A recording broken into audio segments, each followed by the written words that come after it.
Hey and welcome to another episode of Physiology with Shakti.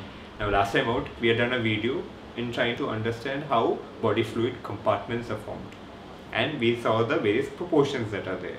Now how exactly did we measure them? Now, that's what we need to try to understand in today's episode. Now the whole concept of measuring these is based on law of conservation of mass. What is law of conservation of mass? You take a known amount of substance, a known amount of volume, a known amount of concentration, that is the final mass of the substance. Whether you put it into another solution or in the same, keep it in the same solution, the total mass of the substance is going to remain the same. It's not going to change. So that is law of conservation of mass.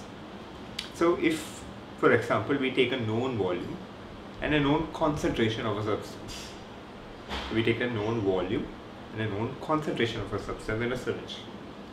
Now we put it in another solution. And once we put it into that solution, again there will be a particular volume of that solution and there will be a particular concentration it readjusts to, because as volume expands, it's more volume, the concentration decreases. So if, for example, in that new solution we devise a method to detect the concentration in that. So according to law of conservation mass, the mass remains same whether it is before or the after. So if we already know the volume and concentration beforehand, and in the new solution if we could detect the concentration, you will get the volume of that entire solution now. So it's that simple. You want the volume of the solution you're putting it into. Once you know the volume and the concentration of the substance that you're putting into that solution and measure the final concentration it attains in that new volume, you'll be able to measure the volume of the substance, the solution, not substance, sorry. You'll be able to measure the volume of the solution you want to measure now. So you just have to find substances that permeate different types of solution and different types of compartments. Say for example, you need the total body weight, both the intracellular compartment and the extracellular compartment, the total body water composition. You find a substance that can permeate both intracellular and extracellularly. So that permeates throughout. That is what is used to detect anything of the total body water composition. So water, right? So water is basically what you want to assess, the total body water, both intracellular fluid and extracellular fluid. Now, when you talk about intracellular fluid and extracellular fluid, water is there present throughout. Now you get different forms of water like tritium oxide or deuterium oxide. They are radioactive water, heavy water and radioactive water.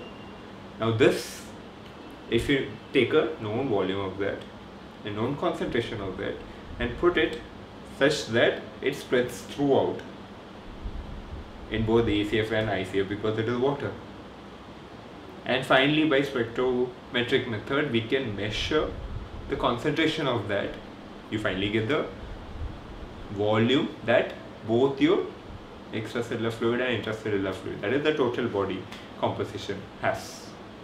Apart from this, you can also use substances like aminopyrin, antipyrin. So for total body composition of ECF and ICF, you use heavy water, radioactive water, that is tritium oxide, deuterium oxide, and you can also use aminopyrin, antipyrin. Now the substance permeates throughout, that is why you use it particularly for this. Now next we come to the extracellular fluid.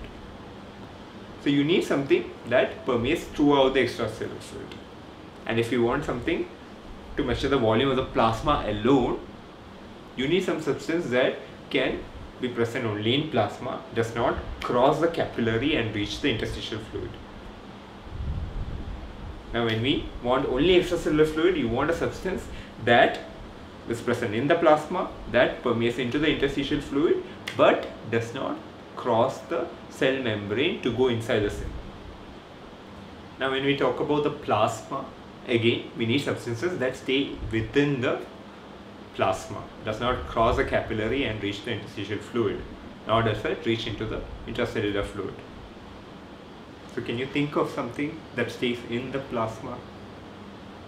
Your plasma proteins. The plasma proteins stay in the plasma. Now you radiohydrogenate it, and then if you inject it, it will stay in the plasma and you can get the concentration. So that is radiohydrogenated fibrinogen, radiohydrogenated albumin. So apart from this, you can use Evans blue too. So Evans blue, radiohydrogenated fibrinogen, radiohydrogenated albumin.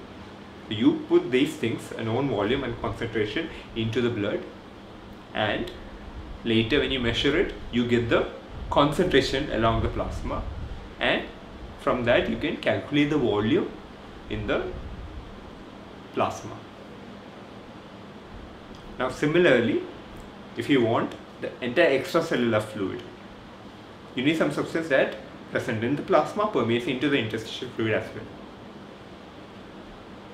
So you need something that is isotonic, something that is isotonic to the plasma, so that it stays in the plasma, and even if it goes into the interstitial fluid, there won't be any osmotic effect, so that it goes in or out of the cell.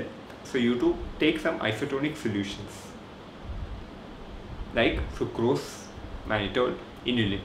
So these solutions, a known volume can be taken, a known concentration can be taken. Once you put it into blood, it permeates throughout the blood, plasma, as well as the interstitial fluid. Now if you can measure the concentration, you get the volume of the whole of extracellular fluid. In a similar situation, the major extracellular cation is sodium. Extracellular, it is predominantly present in the extracellular fluid.